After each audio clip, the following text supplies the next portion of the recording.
And welcome back, everybody, to another episode of Bubba and the Bloom, episode 261, your Week 18 FAAB preview. Yes, baseball will be starting up by the time you hopefully listen to this in your ear holes on whatever podcast platform you're on. If you're watching this live, we have one more sleep to go before we get some real baseball. But before we get to all that fun, nonsense, and more, you can find me on Twitter at BDentric, the podcast at Bubba Bloom Pod, on Patreon at patreon.com/Bubba Bloom, and my co-host, as always, on Twitter at Ryan BHQ. Ryan Bloomfield, how we doing, my friend? I'm good. Eagerly awaiting the second half. I always feel like the All-Star break's one day too long for me. Well, it used to only be 3 days. They used to play on Thursday. Yeah, that's what I was going to ask you, didn't it? It used to be 3, right? For us that grew up in an era where the world was right, yes, they played on Thursdays. Yeah. That's the reason the world's gone to hell. Is it the extra? I was just trying to phrase it, but I'm not saying we're old, Ryan. I was trying to rephrase it. No, I'm ready to get back into the routine because even like we were talking before, but like even when it's the off season, I'm like we're doing like forecaster or we're drafting or something. This all I could do is I don't know, play NCAA, which not bad, but I'm ready for baseball to be back. The biggest thing I realized was Coldplay still relevant, so that's interesting to me. That's what I picked up on Thursday. Yeah, apparently they still are, and that helped me get through today. That was pretty wild stuff. Didn't know they were selling out venues these days. I thought they were more, was it Chris Martin is the lead singer? I thought he was just dating supermodels and living life. So I was pretty impressed. They're still going strong. And I thought Chris Martin was a closer for the Rangers. So I don't know. Wannabe closer, can't throw over 88 these days. So it's a little tricky for the old man. But yes, Coldplay came through. Things I never thought I'd say. As the kids say, it was not on my bingo card this year. So yes, baseball's coming back though. We got a few moves. We had a couple trades. Adam Frazier back to the Royals, Dane Dunning to the Braves. We are not going to cover those on today's show because we'll wait for the relevant situations like Lou Bob going somewhere, maybe some other like pitchers going places that'll actually have an impact on things. We'll get that caught up for you guys throughout the next couple of weeks as the deadline is July 31st. We are 2 weeks from today for that deadline. But first, it's a good and a bad situation here. Bad, Jake Burger's out 2 to 3 weeks, Ryan. Good, Rowdy Tellez is back in our lives. Any thoughts on this for the Texas Rangers? I mean, what an on-brand move to bring us into the second half. The Burger Rowdy swap, like that's right up our alley. It sounds like it'll be a platoon though, right? With Burger against righties and who against Tellez versus righties. Or sorry, Tellez against righties and some other dude against Justin lefties. Justin Foscue. Lefties. Yes. Apologies to Justin Foscue there. So it's all schedule dependent. If I'm looking and like as we record this late Thursday night, like it seems like at least for this coming weekend, rotations are starting to get pretty set. It's a little bit blurry next week when we talk, but like Texas they get one lefty, 2 righties this weekend in Detroit. And then next weekend, Texas would get 3 lefties, 3 righties, if that holds. So, like, it's just tough to, if you're trying to go corner, you're not looking at Foscue at all. But do you want to try and stream Rowdy? And I think if you've got 5, 6 or more games in a week against right-handed pitching, you can go Rowdy. But it's not going to be the case for at least another week. And then maybe Burger's back sometime shortly after that. So, sorry, Rowdy. Hope he does well. But I don't know if he's pick-upable in fantasy. No, he's not likely to add in fantasy. It's more just exciting to have the big man back in our lives for a little bit. He's gonna be in Texas. It's like all the barbecue down there, the things they could do with him and the Mr. Bubba Burgers himself.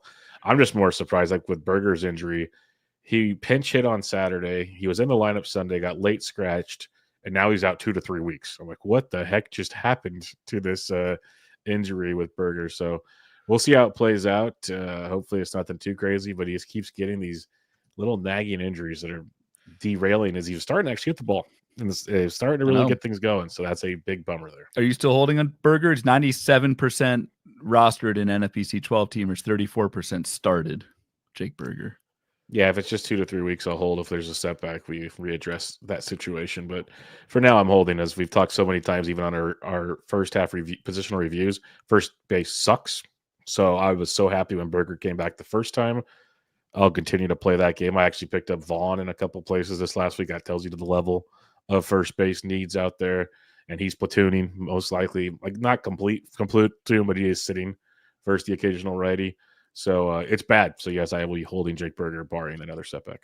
Berger's known to go off in second halves of prior seasons as well, just like Michael Harris. So you gotta hold on there. No, not just like Michael Harris. It's a completely different set of, I don't know if skills isn't the right word for that one, but you brought it up this time, Ryan. I did not. I did. It's my fault. Usually it's you or some other active God that brings Michael Harris into my life. But tonight beautiful. See what the long break does to you. It just brings back bad memories. Self-inflicting wounds over here. Let's talk about a potential wound. Now, it's not self-inflicted by any people that drafted him. It's not self-inflicted by any Pirates fans. But some of the rumors on the street is Paul Skeens is going to start having his workload decreased over the last 10 weeks of the season. Feels like a Garrett Crochet type situation. Skeens did have a pretty normal workload last year once he came up, so that's kind of surprising. But maybe since the Pirates are so bad, why use the bullets in the gun? I don't know. Where are you at on this? Because I remember, and obviously we have to see it take place, and there's a lot of steps to this process, but just trying to get ahead of it here, because with Crochet last year, we got to the point where he was kind of a drop in leagues, especially if you needed wins, because he's not going to help you in that regard. So let's see what the Pirates do, obviously, but if these rumors are true and we start not getting wins anyways, but if things get worse, how do you approach this?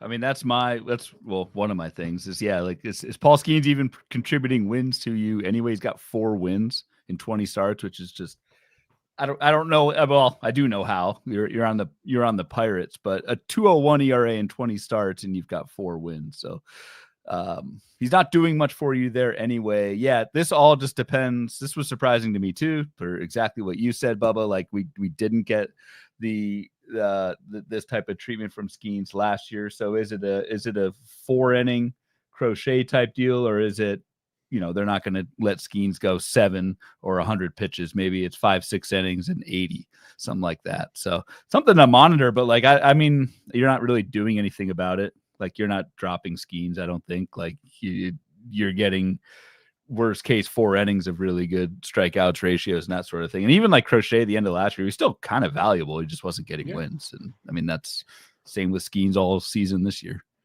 For sure. Just something for the folks out there to watch, as it might get even potentially worse if you are rostering Skeens these days. Like, he might just be a glorified Joe Boyle pretty soon, because Joe Boyle's now back to a 2 to 3 inning role and not even piggybacking Drew Rasmussen right now. So that would be another one to keep an eye on. Last bit of news here. We hit on this on Tuesday when we found out Connor Norby would start the second half on the IL when he was with wrist inflammation, Ryan. Quite inflamed. He had surgery on his hamate bone. He's out 6 to 8 weeks, aka the rest of the season pretty much. It is 10 weeks to go, but let's just be real about that one. You're probably dropping Connor Norby. Any other thoughts on that? No, not really. I mean, we talked on Tuesday, I think, about Graham Pauley for probably too long. Anytime you talk about Graham Pauley is probably too long. So no, I don't think, I mean, that's probably the logical replacement at third base at least against right-handed pitching, but yeah, not really a target for me. And yes, you're dropping Connor Norby, who was one of my favorite targets in draft season, and that has not gone well. Well, the bright side, as one of your favorite targets of draft season, you can't drop them in drafting holes, so you'll still have him close to your heart. Yeah. All right. Yeah. Him and Lance Lynn. I've got Lance Lynn on some teams and drafted. Remember when he was going to sign and close for people at one stretch there in the offseason? Man, those are good times. Those are real good things. Because how beautiful would it be to see that specimen, like Rod Beck-esque. That's exactly what I was just going to, yeah. As a Giants fan, I used to see that goofy man, R.I.P., come out of it. He's right. Wave that arm. Is glorious. He has passed. Yeah. Wow. Yes, 2007. Yes. Jeez. It's been a while. Yeah. Yes. Been a while. All right. Let's pass it on to the Week 18 FAAB previews. So as Ryan mentioned earlier, we have a rough idea of the schedule. So what do you got when we're looking at here?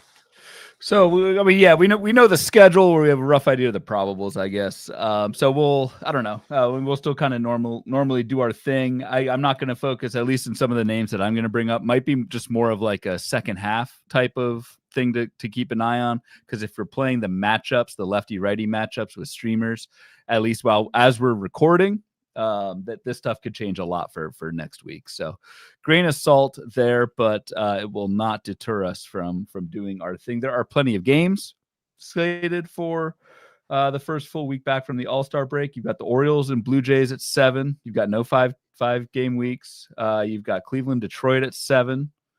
The A's, Astros, Angels, Mariners, all 7 games, and then the Cardinals and Padres as well with 7 games. So tons of baseball in our first full week back, which is good to see.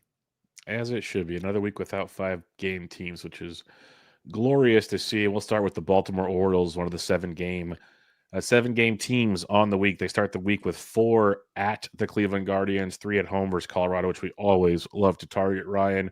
There's 3 lefties and 4 righties, but if you are targeting the Colorado series, it's 1 lefty and 2 righties. Anything standing out to you with Baltimore? It's a team we talked about in recent weeks, pretty much locked in these days when it comes to starting lineups. Pretty much locked in. It is a really good schedule, right? It's an 11% K- walk. The 7 starters going against the O's. So any kind of fringe start sit guys, you may want to roll there. Ramon Laureano, I know we bring him up every freaking week, but Bubba, he's still only 57% rostered in 12 teamers on the NFBC. In a 7-game week like that, I think playing time continues to be locked in for Laureano. I like him. And then more of just like a long-term thing. I'm quite confident your guy, Ryan O'Hearn, gets traded at some point before the deadline. I don't know who that opens it up for, but like Ryan Mountcastle, at least last I saw, might be back end of the month, early August type thing. So he could be back and get regular playing time. It could open up, and this could be crazy, but it could open up playing time for Kobe Mayo, like one of your best prospects that you should probably play. So just keep an eye on a potential O'Hearn trade, which would open up first base DH and maybe give. I mean, I'd love to see Mayo get extended run for the first time, and I think fantasy wise he'd be very viable, at least depending on how he does. But if he gets that regular playing time, I think that's worthy of an ad. They'll just call up Heston Kjerstad to clog things up. So yeah, exactly. That'll be the usual suspects there. If you are looking for something to target against Colorado, Trevor Rogers is widely rostered, but maybe people have been giving up on Sagano. He's got 2-step next week with that second start against the Road Rockies. Sagano's not a massive strikeout guy, but if you're looking for someone to take care of business, Brian Bayo's not a big strikeout guy either, and he dominated the Rockies right before the first half of the season. So Sagano could be a dude to keep in mind in that regard as well. I like it. Yep. All right, Boston Red Sox, they have 6 games next week, 3 at Philadelphia, 3 at home versus the Dodgers. It looks like it's a 3-3 lefty-righty split down the middle. That Dodgers series, though, might be interesting. So what are your thoughts with the Boston Red Sox? I want to see. So before the break, Masataka Yoshida played the entire weekend as DH against all right-handed pitching. Let's see, and we'll see this time, maybe this weekend too. Will Yoshida start against lefties? Is he an everyday player, or is Yoshida a platoon bat? If Yoshida is an everyday player, I think he's 15-team viable just because the batting average and a decent lineup around him. I don't know about 12s. I'll leave that to you, your expertise. But someone I'm actually looking at. We both, like, Romy Gonzalez was the hot ad a couple weeks ago, not playing regularly against right-handed pitching. So that's not good with Yoshida back and Alex Bregman. So I was gonna say, if you have Romy Gonzalez and anything shallower than a 15, you got to move on there. Yeah, really curious to see what and also if you're a Marcelo Meyer guy, he sits first lefties pretty religiously, so not a good week for him if you're trusting that. Yeah. But Yep. Really curious to see how the trade deadline goes for Boston, because some articles they're buying like crazy, other ones Jarren Duran's gone. So really curious to see how that opens things up and moves things around. And I don't know why they would trade Jarren Duran, but whatever. Same with Aroldis Chapman. He's been rumored, but Red Sox are like the hottest team in baseball right now, and they're 3 back of the AL East. So, like, what are we doing here? Blowing it up seems kind of odd. Yeah. The last thing I have on the Red Sox is the rotation. We've talked about this a little bit in the past, but Tanner Houck is coming back, it sounds like, as a reliever. Yes. Deservedly. And so let's see how long Walker Buehler sticks around, if Richard Fitz sticks around. I think both of our collective Bubba in the Bloom eyes are on Kyle Harrison. waiting for that call up. And then maybe if you want to get in a week early there, I think Kyle Harrison could be pretty good for you down the stretch. I would love to see them call him up to go take on the Dodgers at the end of next week. That would really bring tears to my eyes potentially as he shuts down that team. And as Tatis says, that team that wears white and blue. All right, the New York Yankees, they have 6 games this week, 3 at the Jays, 3 at home versus Philadelphia, 1 lefty and 5 righties for a Yankees team that the bats are waking up, is the nicest way I'll say it, but nothing we can really do a ton of in the FAAB world. Yeah, Giancarlo Stanton's looking pretty good and creating playing time waves in the Bronx. Like Ben Rice, it's tough, man. He gets this catcher eligibility, but like, so he's a very hard drop, but like the guy he's started 2 of the last 6 games. Like, I don't know. I don't know what to do if you have Ben Rice, especially if you're counting on him as a catcher. Trent Grisham, that playing time has kind of long sailed away. That was fun while it lasted, but again, just 2 starts in the last 6 games for Trent Grisham. That's pretty much it. Luis Heel threw 50 pitches in a rehab start on Sunday, so he will be back if all goes well.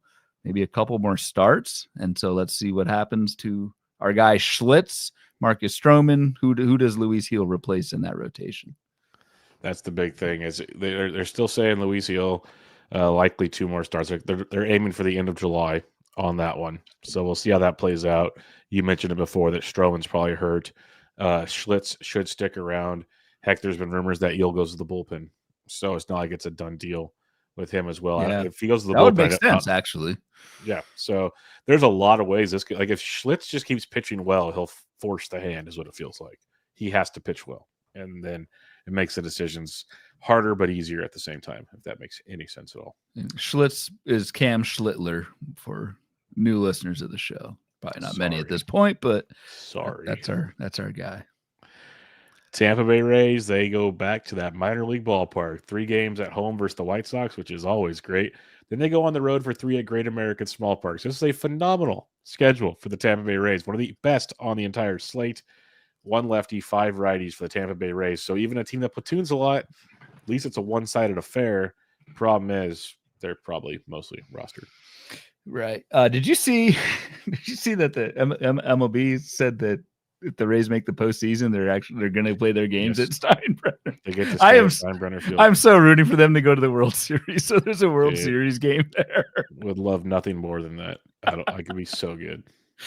I am now a Rays fan, I guess. Not much on the hitting side. Ha-Seong Kim was our kind of the guy we talked about in previous weeks, but he's been pretty much widely rostered. I think the big note from over the All-Star break is we've got a lot of Joe Boyle fans. We've got a lot of questions. What do I do with Joe Boyle? For those that haven't seen it, it's the Rays. If we take them at their word, are saying Drew Rasmussen is going to stay as a starter with a starter's workload going forward, and Joe Boyle is now a multi-inning reliever. If that stays the case, I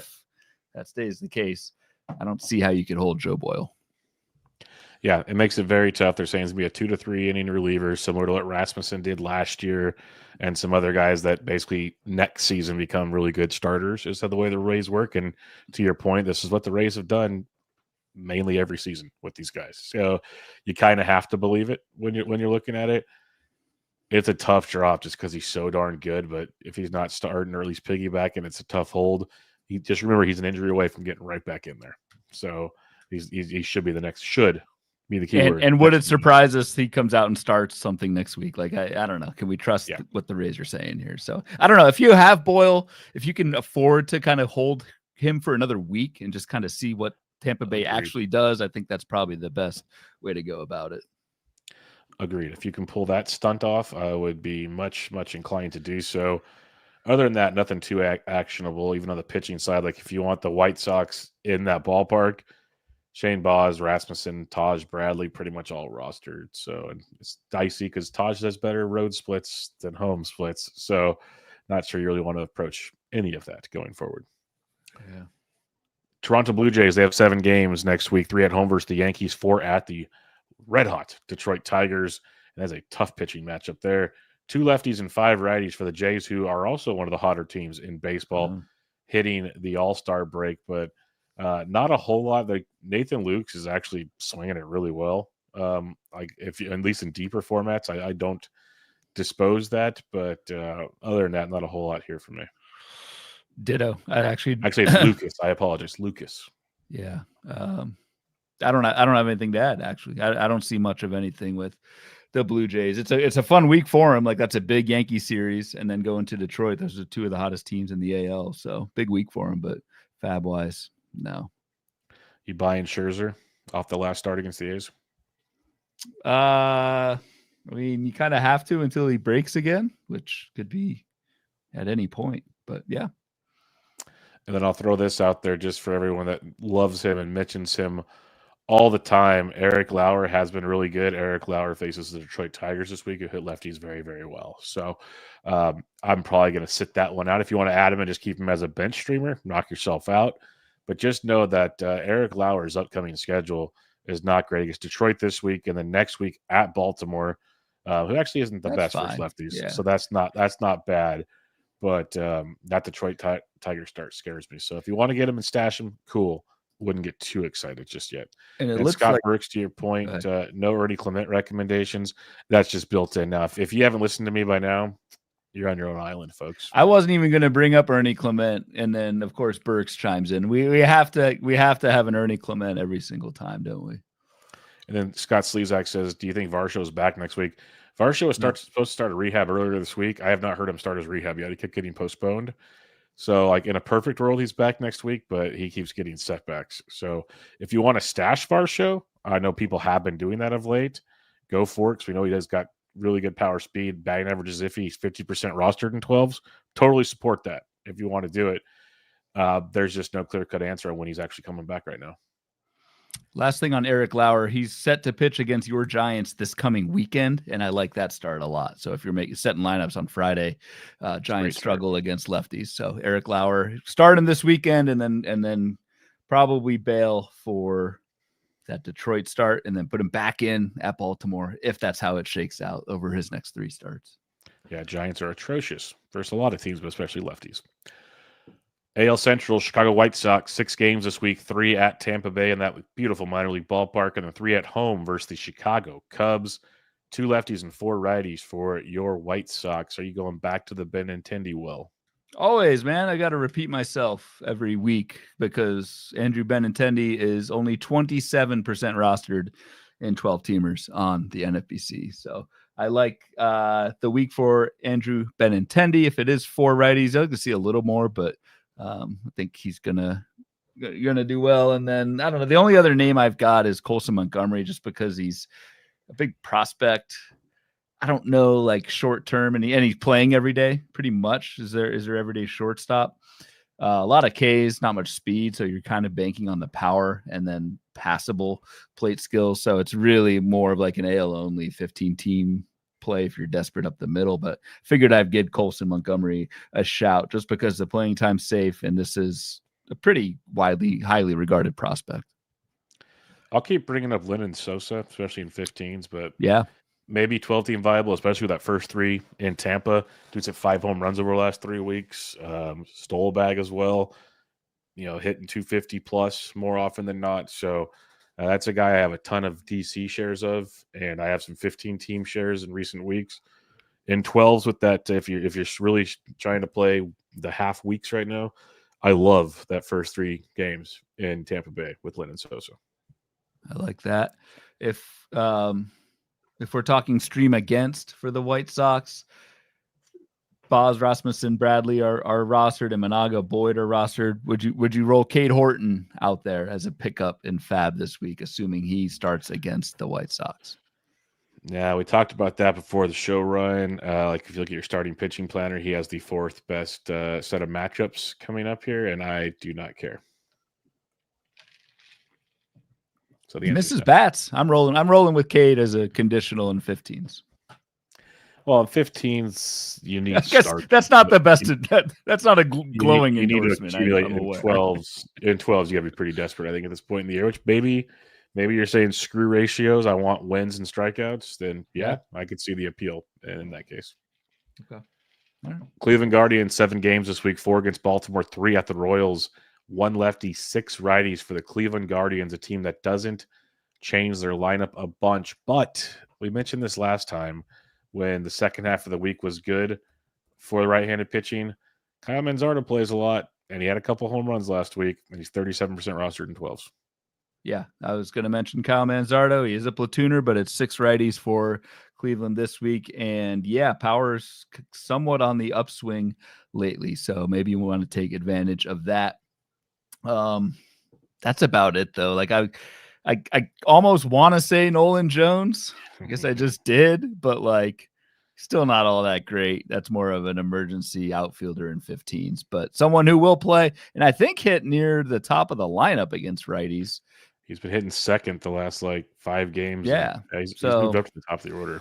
I mean, it's not the best lineup out there. Like Cleveland's pretty bad as an offense right now, but I guess you could do worse than Nolan Jones if you're looking for a 5th outfielder.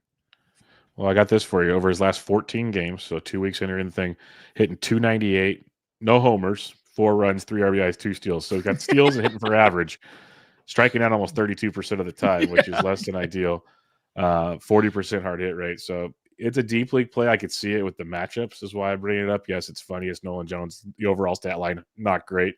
But it goes to the point that you can stream outfielders we beat that drum and draft season and everything.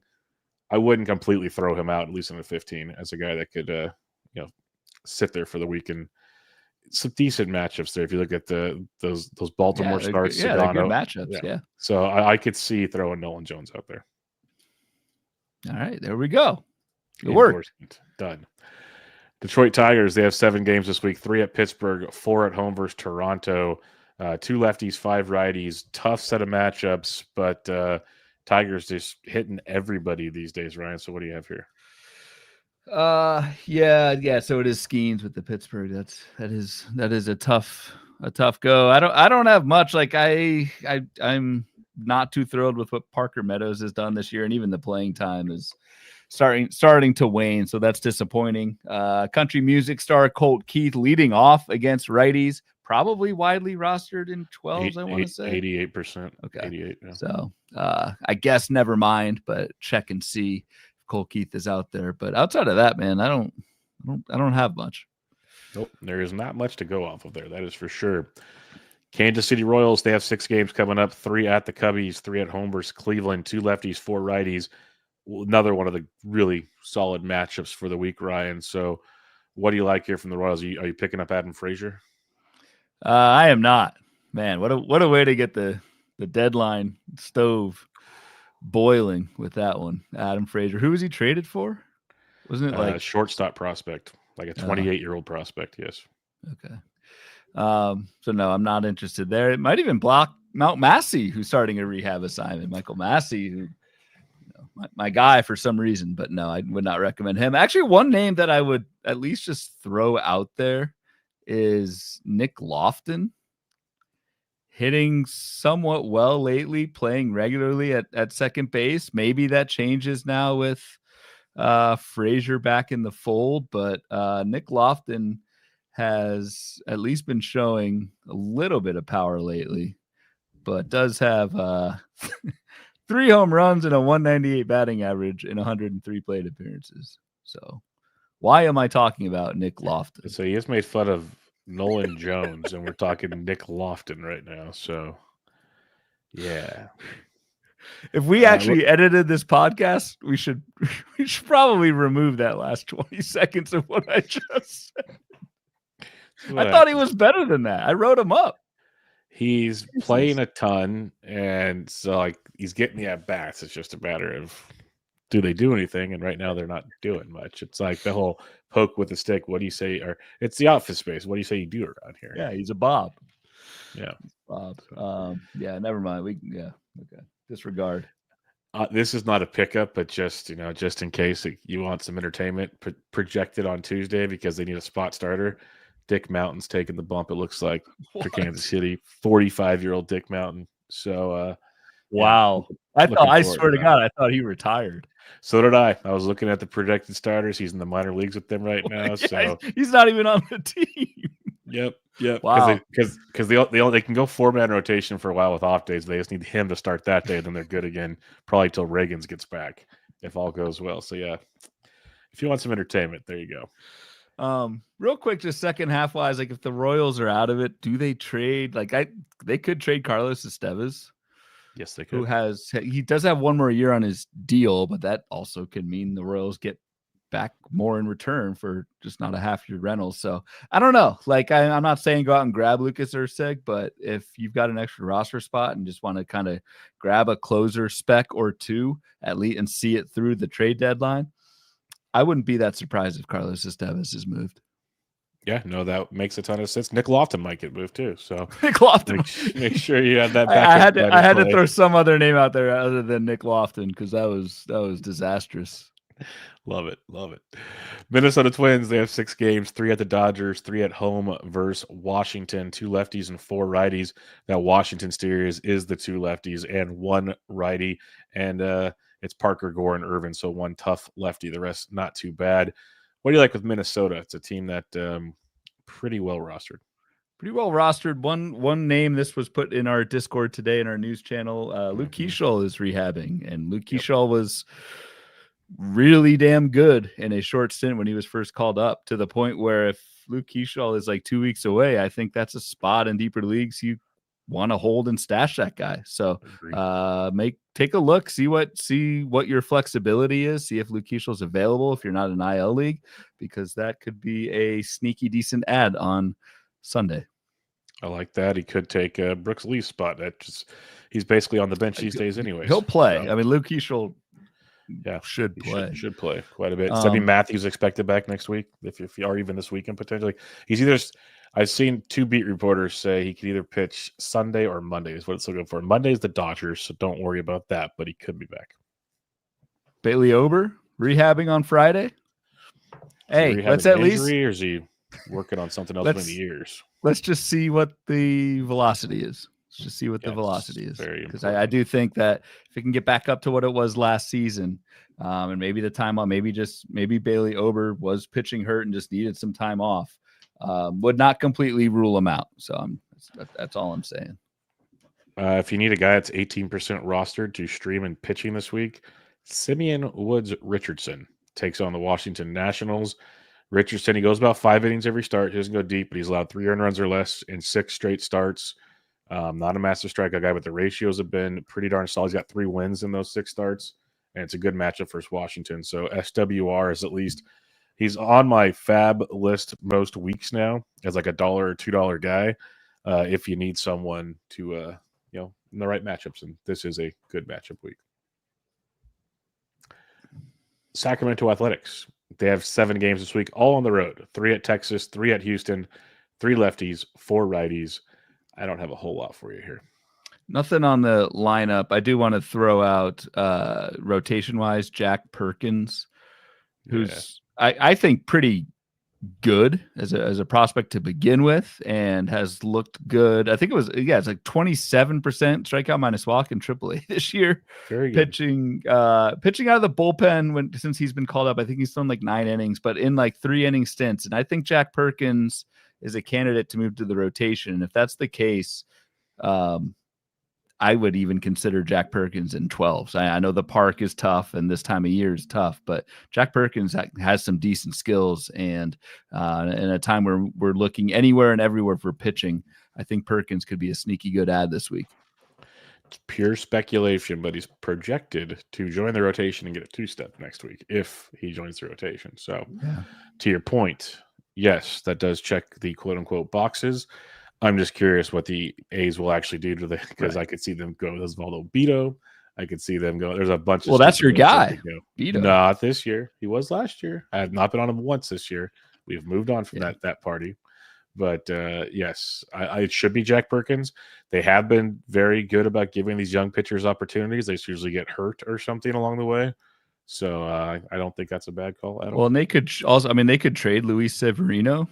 They have to eat a bunch of money, I think, to do that. I know Severino doesn't want to be there, but they don't care. They just want the money on the payroll. That's all they signed up for, anyways. Right, exactly. That's why they signed him in the first place. So I do think there are options for if the A's want to get Jack Perkins in there, they can do it. Totally agree. Houston Astros, they have 7 games this week, 3 at Arizona, 4 at home versus the A's, 3 lefties, 4 righties. Bryce Matthews did not get picked up in mini 12s this past week and didn't really deserve to, in my opinion. But are you going to jump on that train?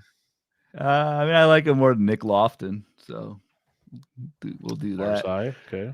We talked about Matthews. I just worry about the strikeout rate, but if he plays second base most days, I think that's someone you need to look at definitely in 15s, maybe even 12s, but to see how the plate skills translate over. We talked about the Jake Myers thing on Tuesday, so we don't need to belabor that one. And then I guess the last thing I have is Spencer Arrighetti is starting a rehab soon. Yep. That's already a very crowded rotation. So I don't know when Arrighetti would be back or who he would bump, but like if he bumps somebody, fantasy rosters are probably losing one of their starting pitchers because it would be like Colton Gordon, Brandon Walter, or McCullers. Yeah, not just Arrighetti, Christian Javier and Luis Garcia have already made I think 2 rehab God. starts. Yeah, that's right. Jeez. They're 2 to 3 rehab starts away from come August. There might be 3 starters back in the mix, and by then there could be 3 more injuries in the rotation. Like Lance McCullers has not been good, but he's probably got the quote unquote tenure to stay in there. But Brandon Walter, he's actually 5 out of 7 starts. He's been great. I'd be surprised if it was Brandon Walter. It's probably awesome. Colton Gordon would be the first man out, is what I would say. And then Lance McCullers should be out as well. But we'll have to see how that plays out. Maybe they go 6-man to your point. Ryan Gusto's still in the bullpen. He has not been horrible. He's not been great, but he's another option in there.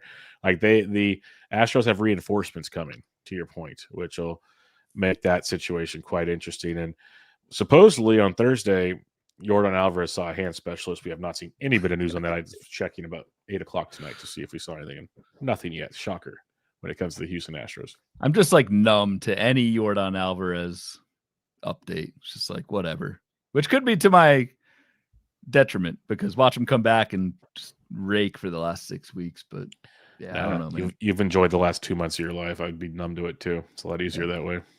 Yeah. All right, we have the Angels, Los Angeles Angels of Anaheim, 7 games coming up, 3 at the Mets, 4 against the Seattle Mariners, one of the hardest single weeks according to the matchups. 1 lefty, 6 righties. That's great for platooning. But man, Senga, Montas, Benaya, Evans, Gilbert, Wu, Kirby. That's a lot of swing and miss, my friend. That's tough. That's rare steak red on the old weekly planner. 22% strikeout minus walk. So tough week ahead for the Angels. I don't have much on the hitting side. They're pretty solid, steady. Like Jorge Soler returned the week before the All-Star break, playing about half the time. So that's tough. Can the Angels even find a suitor for Kenley Jansen? They're going to try. That may elevate Reed Detmers, who's been lights out. Again, just trying to throw out some names for closer specs through the deadline. If it doesn't happen, you can cut these guys right after the trade deadline. But like Reed Detmers has been awesome, and I think it would behoove the Angels to keep him in the bullpen and maybe even move him to the 9th if Jansen's gone. Yeah, I'm really curious what they're going to do too, because right now they need a 5th starter in the rotation. Yeah, and they have a slew of options. Just not sure which direction they want to go. Like they just sent Kwanowitz down. Do they give Caden Dana a shot, who's been banged up a lot? Chase Silseth's been banged up a lot. Sean Anderson's been okay. They need help in that rotation. So we'll see where that goes. But another guy you mentioned, Kenley, Yoan Moncada is being heavily shopped, and people actually are interested in him apparently. So I bring this up because our buddy, the mascot, will likely go back to third base because that's what he was doing every time Moncada was out. And things get interesting. Christian Moore should be back from the IL shortly. Chris Taylor's rehabbing, went 3 for 3 on Thursday. You have Chad Stevens, who got called up in a short stint but was crushing AAA. And then there's Kyron Paris and Scott Kingery as well. My point being, a lot of potential guys to keep an eye on that might be stream worthy at some point in time. So I didn't really help you a ton, I guess, but be prepared for that. Second base in Anaheim to get real interesting real quick. Bubba, with your Brad Stevens? No, that's the coach. Who Stevens? Chad Stevens. He got called up recently. He's having a phenomenal year at AAA. I heard there's a minor league leaderboard you can see all this stuff on. Yeah, he's been pretty good. Would you take Chad Stevens or Nick Lofton? Oh, good God. I guess Lofton because he has a job right now. But if they're both playing, I'll take Chad Stevens. There we go. That's why we get thousands of viewers here at the All-Star break, is for that comparison. I meant to ask you during the Houston segment, would you rather have Bryce Matthews or Colson Montgomery? That's a actually much more relevant question. I would go Matthews just because of the speed. Yeah, that's fair. Very fair. Could go a little Chandler Simpson in him potentially and go crazy.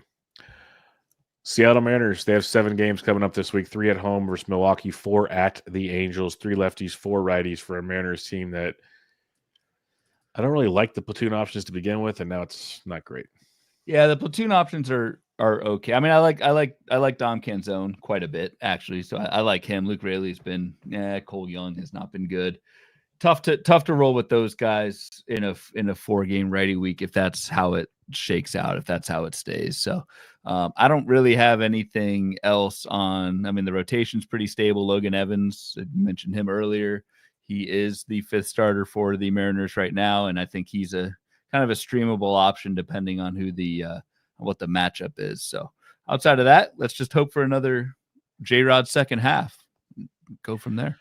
I will admit, as much as I'm not a fan of Cat Stevens, that's good.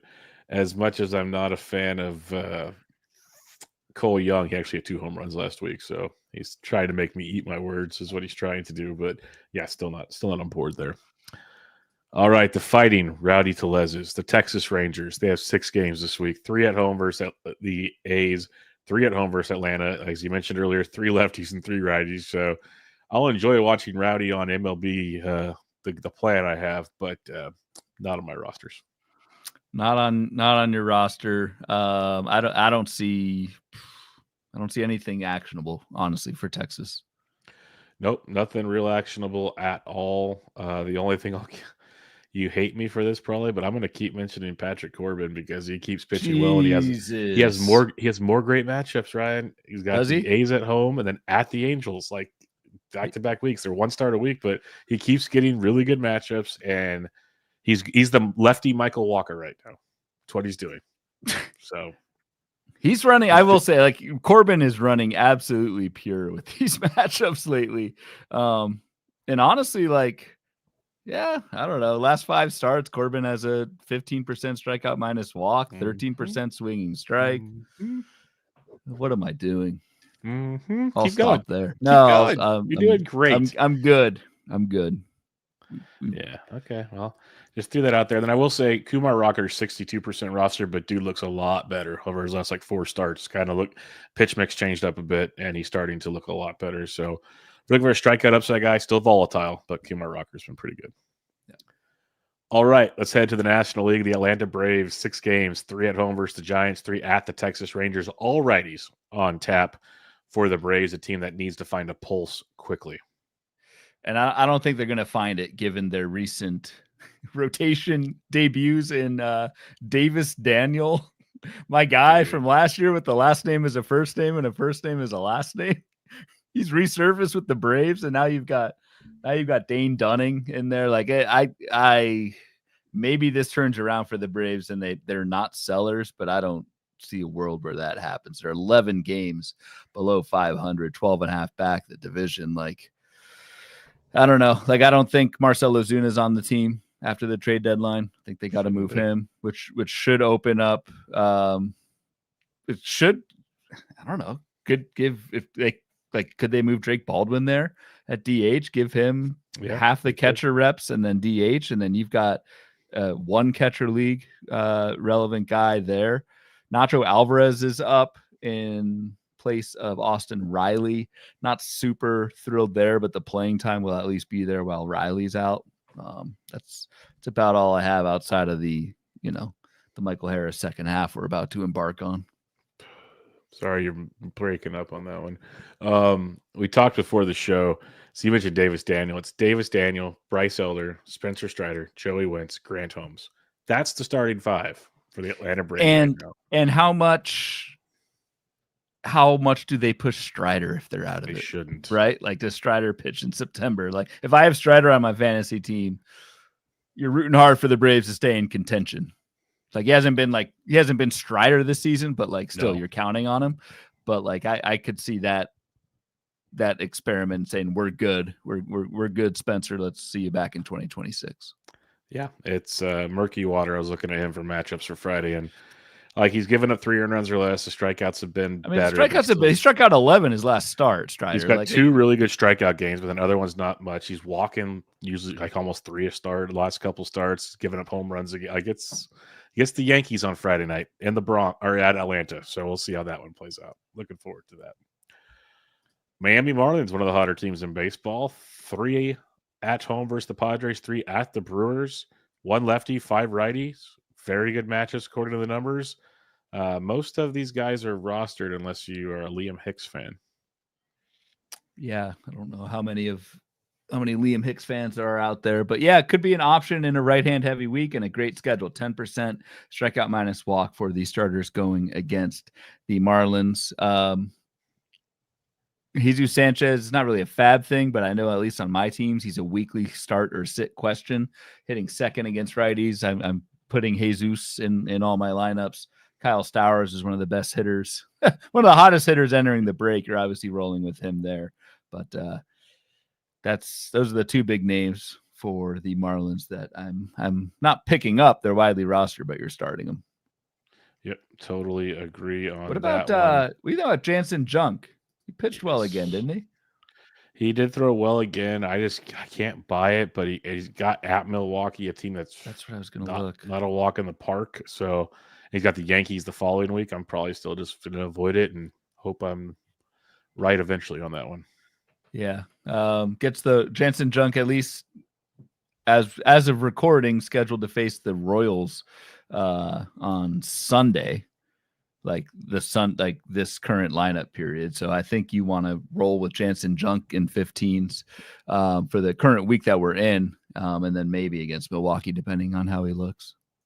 And we'll have to keep our ears out on Edward Cabrera, who left his last start with an outer elbow injury, but apparently he's fine. We'll see how that one is out. I haven't heard any updates over the last couple of days, but it seems like he's avoiding the IL stint. It looks as I'm reading right here. MRI results and Edward Cabrera confirmed the team's optimism that he could avoid an IL stint. All-Star break gives him a few extra days. That's why they pushed him to like the 5th starter out of the break to give him more time. That news came out on the 13th, 4 days ago. So knock on wood, he's okay because he's been pitching pretty good. Yeah, he has. Yeah, he definitely has. But very skeptical of the health. At least it's not the Astros. We got that going for us. New York Mets, they have 6 games, 3 at home versus the Angels, 3 at the Giants, 1 lefty and 5 righties for the Metropolitans. That Angels series looks pretty good for the Mets. What do you like it on this one? And don't say Brett Beatty, please. Why not, dude? I'm just kidding. I just knew it was coming. I had to give you a hard time. He plays against righties. It's a good schedule. Does he actually hit versus righties? Well, that's another question, Bubba. He's got 9 homers, 13% barrel. He's better than Nick Lofton. Give him that. That high. Second base, third base. Like, come on. Give him some due. Honestly, the biggest thing I'm looking at is I think Beatty will at least play a bunch against righties this week. What's the Vientos versus Mauricio back and forth? I know I kind of mentioned that a ton, but like Mauricio didn't start 2 of the last 4 games heading into the break. Like he's been hitting, but like the playing time, it's tough to roll with them. And then I don't know how long they can keep rolling with Vientos. Like I'd rather have Nick Lofton than Vientos at this point. Oof. That is not a ringing endorsement right there.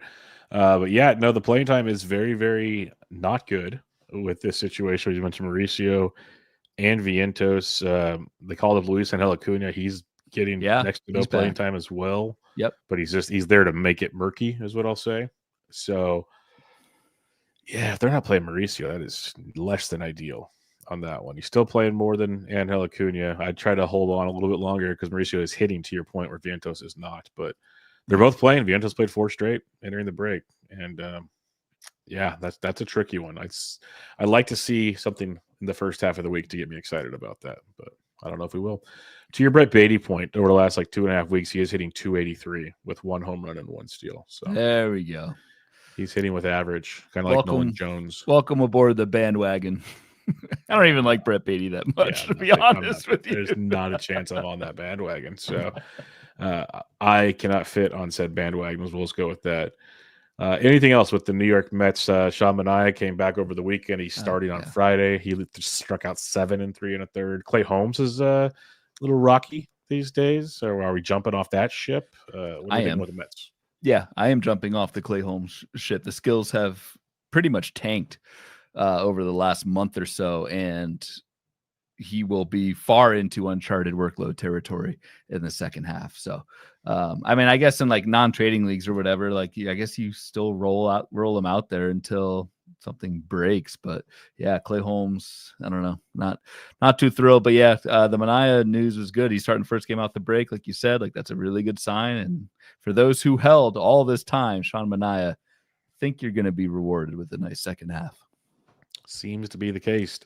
Philadelphia Phillies, 6 games, 3 at home versus Boston, 3 at the Yankees. That's quite the American series. Boston and then the Yankees back-to-back out the great.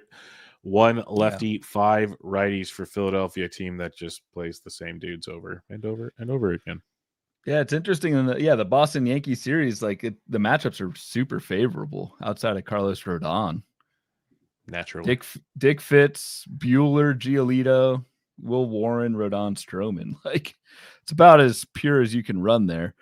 But yeah, there's not too much you can do with the Phillies in terms of ads. They play the same guys every week. We've got the bridge to Aaron Nola in place, installed. That's Taijuan Walker. How big is this bridge? I don't want to go there, but Taijuan Walker is the team's 5th starter as of now. In deeper leagues, I'm fine with Brandon Marsh with all the righties on tap. He's hitting 250 plus most weeks. The power's pretty much been non-existent, stealing bags. So in a deeper league, I can see the appeal. 12s, it's a little trickier to go with Brandon Marsh, but definitely a good week for him, to your point with the matchups that were discussed. Yep. Washington Nationals have 6 games, 3 at home versus Cincy, 3 at the Minnesota Twins, 1 lefty and 5 righties for the Nats. But again, I'm not going to play Dylan Lyle, so there's not a whole lot I'm going for here. No, there's not a whole lot. Just one thing I figured I'd mention is CJ Abrams. This was kind of quiet to me. Like you hurt his shoulder heading into the break. Yep. Just keep an eye on that. Like you're starting CJ Abrams, of course, if he's in the lineup, but certainly not something you want to have linger. Outside of that, I don't have anything on the Nats. I mean, Brady House had a nice little week heading into the break, but that's for me more of a corner infielder in 15 teamers. If you need somebody, power hasn't really been there for Brady House. I think he's got 3 barrels in 98 plate appearances. So that's not great. It's not great at all. So yeah, not a whole lot for me when it comes to the Nationals as well. Chicago Cubs, they have 6 games this week, 3 at home versus the Royals, 3 at the Chicago White Sox, which we obviously love. And you mentioned Cade Horton earlier in that mix. 2 lefties and 4 righties for the Cubs. Their lineup is pretty much rinse and repeat. Pretty much rinse and repeat, except at third base. Like Matt Shaw, it's not working for him this year. And entering the ring, Vidal Brujan and John Birdie. John Birdie's been getting some run, dude. But it's honestly like, yeah, maybe I shouldn't laugh so much about Birdie because we've seen what Birdie can do. I mean, it's a couple years ago now when we had all those Birdie bags, but if John Birdie gets regular playing time at third base, like that could be a stolen base game changer. How old is John Birdie at this point, though? We don't discriminate on this show. He is, but he is 30, almost 36. Yeah, he's almost 36. I don't know. Just throwing that name out there because just because he got 11 steals. He's 11 for 13. Oh year. No, if he plays like he played against the last 2 lefties, Brujan got the righty, so it might be a platoon. We'll have to watch a little more there. But I was playing Birdie in my Cub stacks for $2,000 on DraftKings last week. So I had zero problems with that at all. Like if he's in there, he can accumulate fantasy stats with the goodness. With you on that completely. Wouldn't be surprised if the Cubs make a move as well.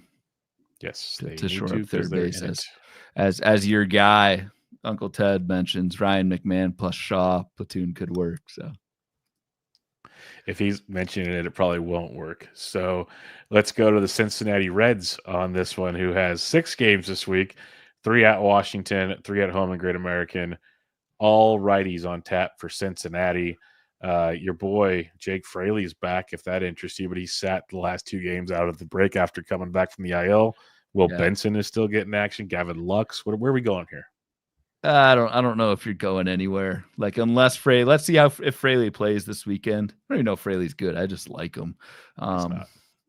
Will Benson doesn't. He had that killer half week. But yeah, I like and maybe Gavin Lux if you want. But it kind of sucks because it is 6 righties, and like the options that the Reds are presenting us aren't all that attractive to me. And 3 of the games are on the road, so.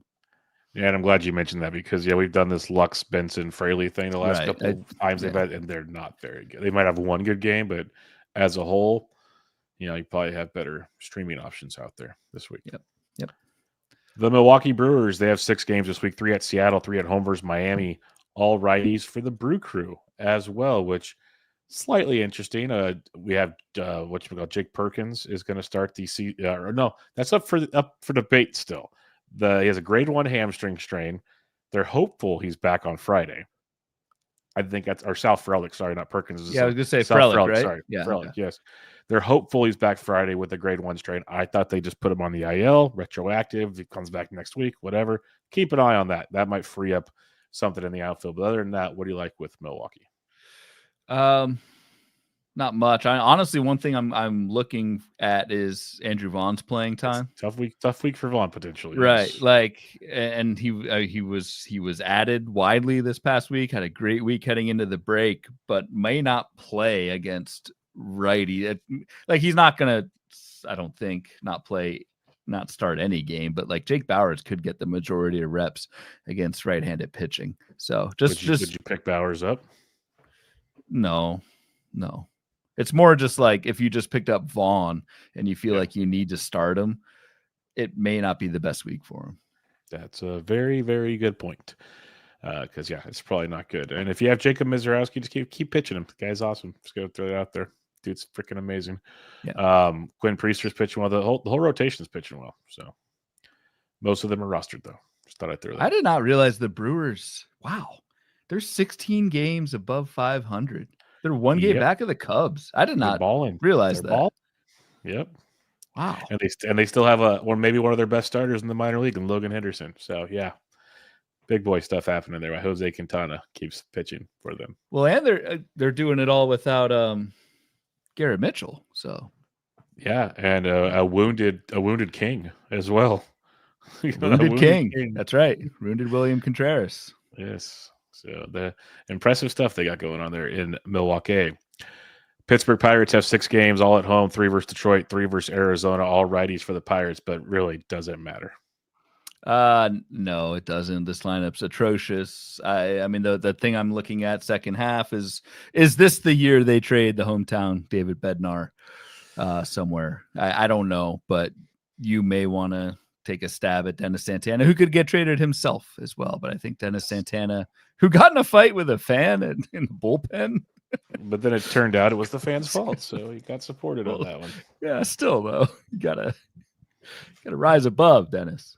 But he tried to rise above the fence and get him. He did unsuccessfully. Yep. But as the Coldplay guy found out, there's cameras everywhere. You got to be very careful what you do in public nowadays. That's right. I just prefer not to go out in public. So that's true. You bunker down in the cave and get stuff down there in the lab. Yeah, that's right. So smart move.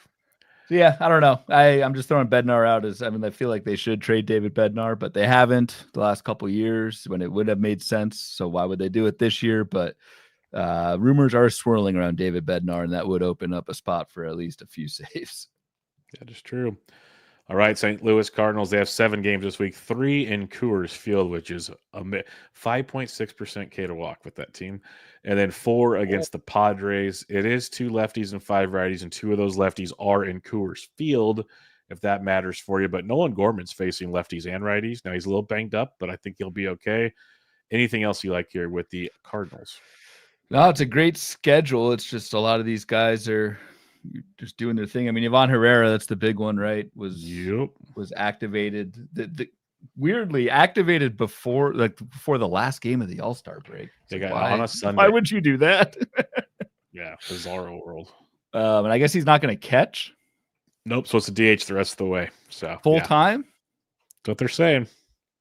So that kind of throws a wrench into because that was kind of a rotating DH, but nothing really actionable. I don't know. Yeah, Ivan Herrera, he's I'm pretty sure widely rostered, but 100%.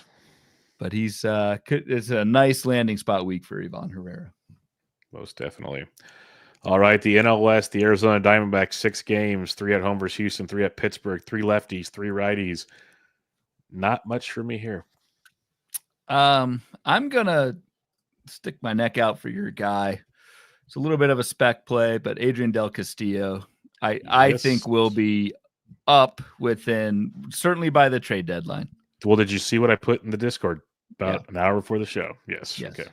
He might be up on Friday. He might be up on Friday. I hope he's not, because I'd like to get Adrian Del Castillo cheap in FAAB on Sunday.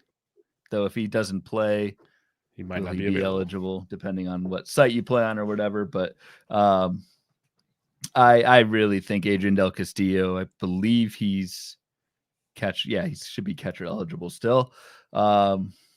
Really like him as an ad you want to get ahead of, because even if it's not imminent, I think the Diamondbacks are selling Eugenio Suarez and or Josh Naylor. Both are free agents at the end of the year, and that would open up plenty of playing time, in my opinion, at DH, first, catcher, whatever, for Adrian Del Castillo. They were working him at first base before the season, so there was talks about just getting his bat out there. For those that wonder what I meant by dropped in the Discord, he was in Arizona at the training, practice on Thursday, and he has a locker at the stadium right now, which usually only players on the team have at this point in time. So I'm very optimistic that ADC will be joining the team on Friday. So very excited for my DC shares. Nothing else really for the D-backs unless you got anything.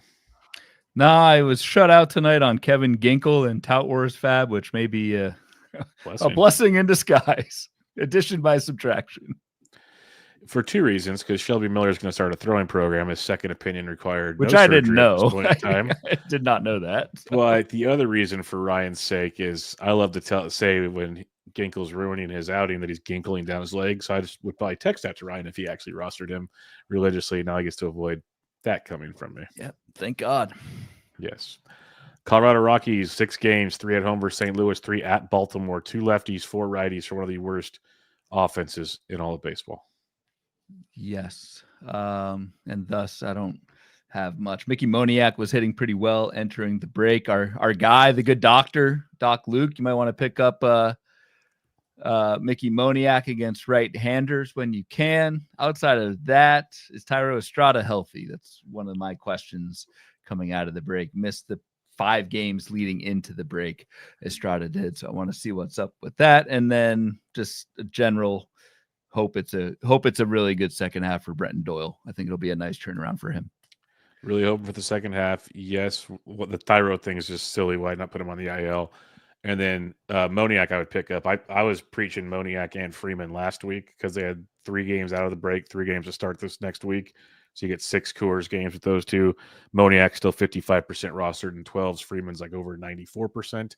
So, get some Moniak in your life. I have zero problem with that. He's a very strong potential stream, at least especially in the first half of the week. First half of the week, I mean, Liberatore, Fede, and Palante, at home in Coors. That's the Baltimore series isn't bad either. You get Sagano and Eflin. Yeah, but I don't know. It's not in Coors. Yeah, it's not. But he's. No, you're right. It's a very nice schedule for the Rockies this week for sure. Dodgers, they have 6 games, 3 at home versus Minnesota, 3 at Boston, 1 lefty and 5 righties for a Dodgers team that Tommy Edmonds can't hit all of a sudden. Hyun Kim's playing a lot versus righties, which is a plus. Where are you at with the Dodgers? I think you we were asked in the Discord, is Tommy Edman a drop in 12s? I think you said yes. I said yes. Just because, yeah, he's not doing much and maybe still hurt. So that's not great. I mean, for the Dodgers, we got to talk about the rotation, right? I mean, it's like a weekly thing. I have no idea what they're going to do, but like, it sounds like Emmett Sheehan is going to pitch on Saturdays. Thus, he's in the rotation and would line up against, I guess he'd get Boston this week. So I don't know. Emmett Sheehan is definitely an ad.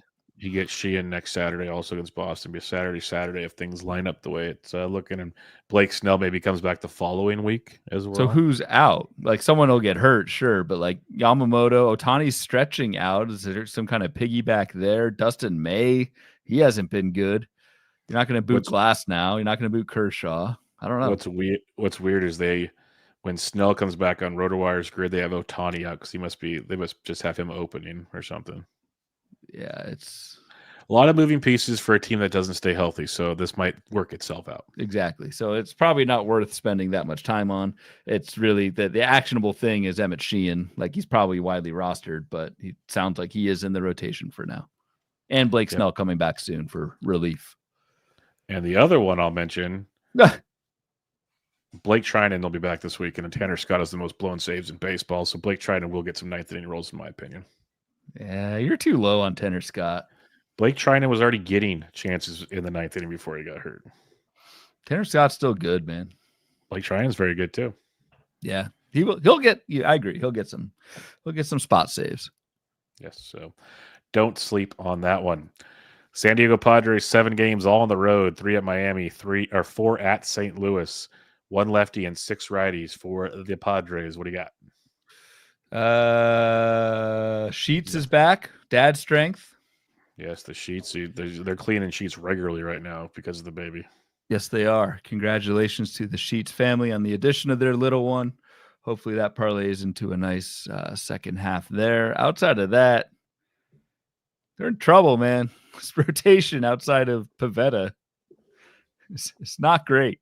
They got a good bullpen. They got a decent lineup, but man, unless Dylan Cease turns this thing around, you're relying on Randy Vasquez, Yu Darvish, Michael King. Like, I don't know. Is he alive? Have we heard anything on Michael King? I haven't heard anything since he started throwing on flat ground. So no. Great. He's supposed to throw off the mound hopefully this weekend, but I haven't heard anything since they said that like 4 days ago. That was one very damaging night of sleep for a bunch of my teams. Man, hopefully they had to clean the sheets after that at that pace. But yes. All right. The San Francisco Giants. They have 6 games this week, 3 at Atlanta, 3 at home versus the Mets, 1 lefty, 5 righties. So we usually like that when it comes to the Giants, but it's like if you want your Yaz, whatever, but he's not crushing it. Maybe Dom Smith, but he still doesn't even play every day, even with the righties. There's not a whole lot here for me. Agreed. Where the hell is Fitz back in the minors? Yeah, he got sent down. Casey Schmidt got up. Yeah, that's right. Schmidt was back. Yeah, I don't know. I always like Yastrzemski and righty heavy weeks, and it's a good schedule. I mean, it's Davis, Daniel, Elder. Who knows with Strider? Clay Holmes hasn't been good. David Peterson's been good, but David Peterson's been good. Senga's been good, but decent schedule for Yaz, but that's about it. I will mention, hopefully someday we see Carson Wisenhut. A name that some people might remember, Keaton Wynn, is expected back off his rehab assignment very soon. I liked him last year. I know a lot of us did, and things didn't go well, so keep an eye on that. He could end up joining the Giants rotation here sooner than later. So that's another name to keep in mind. I'm not like running to get him just yet, but there's plenty to be optimistic about with Keaton Wynn is the best way I'll say it. It'd be good to have a win, be good at baseball this year. So it definitely would be, Ryan. Any other thoughts on this schedule as we went team by team, all 30 teams right there, as we're, again, for the listeners, we're going off what we have right now, still subject to change when it comes to the schedule. Yep, absolutely. But I think just general FAAB strategy wise, if you've got room, you need saves, this is the time to spec on. Look at the trade deadline. I mentioned maybe a handful of names that could be moved and who would fill in. I think that's probably a decent play that you could do for a couple bucks in FAAB, and if it doesn't work out, at the deadline to cut and move on. But it could also, get you some cheap saves, which if you need that's a good thing. No doubt about it. All right, let's head to some two steps again, going off a projected schedule, hoping for the best here. Ryan, are you ready to roll? Always, never not ready. That's what I like to hear. Zach Gallen, first Houston at Pittsburgh. How ready Hell are yeah. you, Ryan? Yes. Hell yeah. 15s, sure. 12s, no, not a chance. And 15s, it's still scary, but I get it. In fact, I'm he's still pitched well, dude. It's a good schedule. What? He's pitched well? His last Did you couple see his starts? last start? Yeah. What did he do his last start? Let me tell you. He gave up 6 runs in 5 innings, walked 2, struck out 3. No, that's not great. He had 2 good starts where he had 0 and 1 runs. Then Yeah, that's what I was thinking. 4, I must have missed his last start. He had 19 Ks, 1 walk, and two starts, man. Yep, Giants and Padres, the division rivals. Outside of that, boom goes the dynamite. Yeah. All right, I still do it in 15s. 15s, yes, I'm with you, but God, it's so bad. It's embarrassing. The A's, you get Jacob Lopez at Texas at Houston. Yeah, I think you have to. Houston, especially. Let's just check something out here real quick. I mean, he's got 19% K to walk for Jacob Lopez, 12% swing strike. Like it's been pretty good. Yeah, Texas not the best versus lefties. Houston very good versus lefties. So kind of in a 2-step week, you roll with it. 15s for sure. I could see a 12-team stream if you want to. The other one's Jake Perkins. If he joins the rotation, I assume if he joins it, you're obviously starting him. If he does, I'm skeptical of that though, but we'll see. Yeah. Your boy, Davis Daniel versus the Giants at Texas. Yeah, no. Actually a good 2-step, but yeah. No? Davis no. Okay. Orioles, Sagano at Cleveland versus Colorado. I think you have to. I think that's a pretty good stream, man. That's a pretty good stream. Cleveland's rough right now, and we all know Road Rockies. So, what about Zach Eflin if he returns from the IL? I'm sitting that one out. Yeah, I'm with you. I'm in wait and see mode there. I'm with you. Red Sox, Fitz at Philly versus the Dodgers. I don't think he makes both those starts. Yeah, I am out on that. And if he does, I'm not starting him anyway. So right, exactly. You already answered this one, but Cade Horton versus KC at the White Sox. Yep. 15s for sure. 12s roster dependence. The nicest way I'll say it. Like if you really need wins and strikeouts, go for it. If you need ratios, I'm wary. Cincinnati, Brady Singer at Washington versus Tampa Bay. Oh God. I'm probably doing it in 15s, but doesn't excite me. Yep. No excite on that one. Cleveland, Logan Allen versus Baltimore at Kansas City. One of the better matchup schedules this week. This is tough. This is yeah, I think I do it in 15s. I mean, the matchups are golden. Baltimore and Kansas City are terrible against lefties. I honestly debate it in 12s. God, but I don't think Logan Allen's any good, but like, who are your alternatives? So, well, he got his teammate Joey Cantillo versus Baltimore at Kansas City is even better. So I like him in 12s. I actually think Cantillo's good, pretty decent. So yeah, definitely Cantillo. Yeah, with you there. Austin Gomber versus St. Louis at Baltimore rates out very well this week. Yeah, so do his skills. No, I'm not doing that. Yeah, not a chance.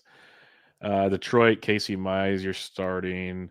Hunter Brown, you're starting. Colton Gordon, if in the rotation, at Arizona versus the A's.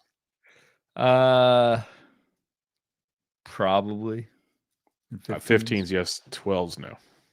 Yeah, that's especially if Eugenio's back and he's supposed to be back Friday. But if for some reason Eugenio's really hurt, that makes that lineup a lot more palatable.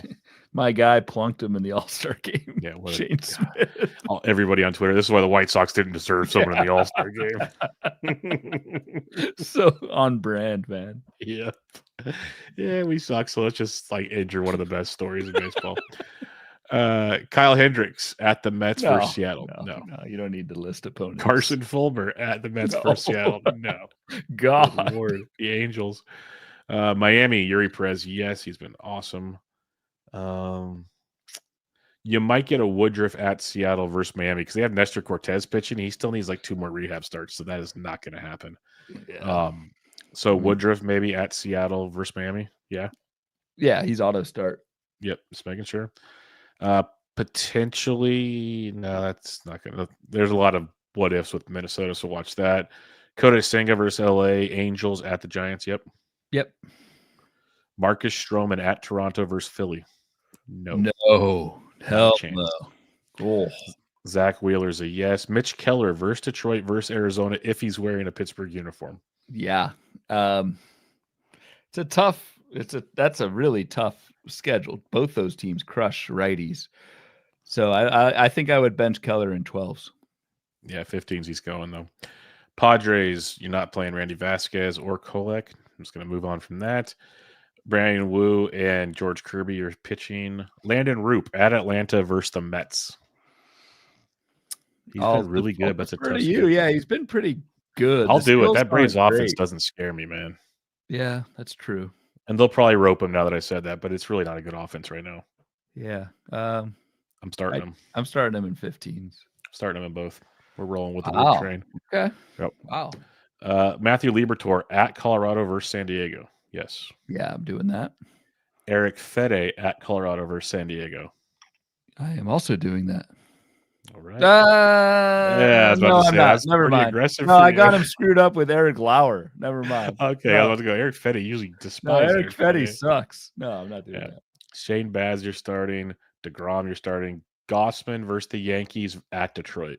I mean, you have it almost doesn't matter who the opponents are with Gossman. It's all or nothing. It's all or not, against whoever. So, you do it. It's just, God, he scares me. Same with Scherzer. You do it, but he scares me. Washington, Jake Irvin versus Cincinnati at Minnesota. God. No. Yeah, not a chance. Not doing it. Not doing that. All right, any final thoughts on FAAB before we go to some listener questions? Nope. Covered it as usual in a lot of depth. In my opinion. Right. We have one Twitter question from Rototrix. He says, and he's from across the pond, and you'll figure this out real quick. You chaps do great work, and you always show up for seriously detailed rundowns. Love that I can watch on YouTube or pick it up on Spotify later. Keep at it, guys. P.S. Can you talk to me a little about Hayden Birdsong? Is the starting gig just showing up his walk issues of old? Yeah, it's annoying because if he has any control, he's dominant, but he has really struggled with consistency in that regard. And then he usually has to give in, and then he gets hit. And it's almost like a Dylan Cease feel when I watch him pitch because it's like last start 1 run, but 5 walks in 6 Ks, 4 walks. Like the walks are coming back in a big way right now. Okay. Yeah. Appreciate the kind words, Rototrix. Yep. Thank you very much, Mr. Rototrix. All right. As usual, we have some Discord questions. So let me go find the old show questions tab here because I'm so prepared on this one. I haven't changed the name of the channel in a while. I know. You've been good to me. All right. BP says, think Joe Boyle is going to continue to follow Rasmussen. So no, we've answered that question. He is not going to do that. I have him. I need to make sure he's my daily league lineup. Yeah, he's going to be coming out of the bullpen, which makes it even harder in a daily league. Especially if it's not a true piggyback, right? If Rasmussen goes 5, then yeah, makes it quite tricky. JM 1000 or 10,000 says, that being said about rotations, if the choice is I don't know if this guy is starting, I might end up with a 0 or a guy with a borderline usable matchup, but definitely starting. Do you take the potential 0 or the guy with the questionable matchup that is guaranteed to start the weekend? Yeah, so like I've said this before on the pod. I don't think taking a 0 for pitchers is the worst thing in the world. Like no. I take a 0 over Eric Fede. Like, yep. Or I mean, it's just force it. Don't force it. If you take a 0.5 week from a pitcher, it's fine. And if anything, it means you're maybe getting a 2-step the following week. So I don't force it is the correct answer. On the pitching side, obviously on the hitting side, you want to make sure you're covered and maximize plate appearances. But on the pitching side, I don't think it's not ideal, but I don't think it's that important either. Agreed.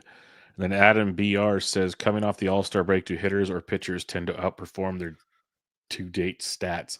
I think it's totally player dependent and hard to quantify, but maybe you have data that suggests otherwise. Yeah, I have no clue. Yeah, it probably isn't that hard to quantify, honestly. You could just kind of filter on dates and do some stuff, but I don't know, and I haven't seen any studies about it.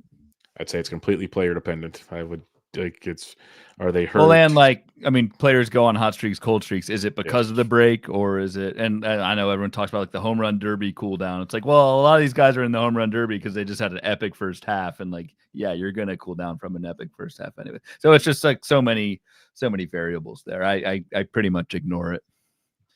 Bright side is Jazz seems to be just fine. All right.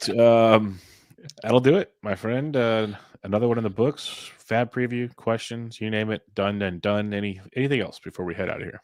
As Michael C says, we have a Wrigley Friday game, so 2:20 Boston Eastern. versus the Cubs. Giolito. Boston versus the Cubs. Awesome. Colin Ray. Great way to start the second half. I will have that on in the background, maybe with the open on as well as I'm working. So that'll be a good way to kick off the second half. Yes, very, very much so. And we'll keep you posted here as much as we can throughout the rest of the season, doing the best we can to make most of these episodes coming up. But make sure you follow Ryan on Twitter at RyanBHQ, the podcast at Bubba Bloom Pod, patreon.com/Bubba Bloom. I'm at BD Intric. This is Bubba and the Bloom, episode 261. Catch you all next time.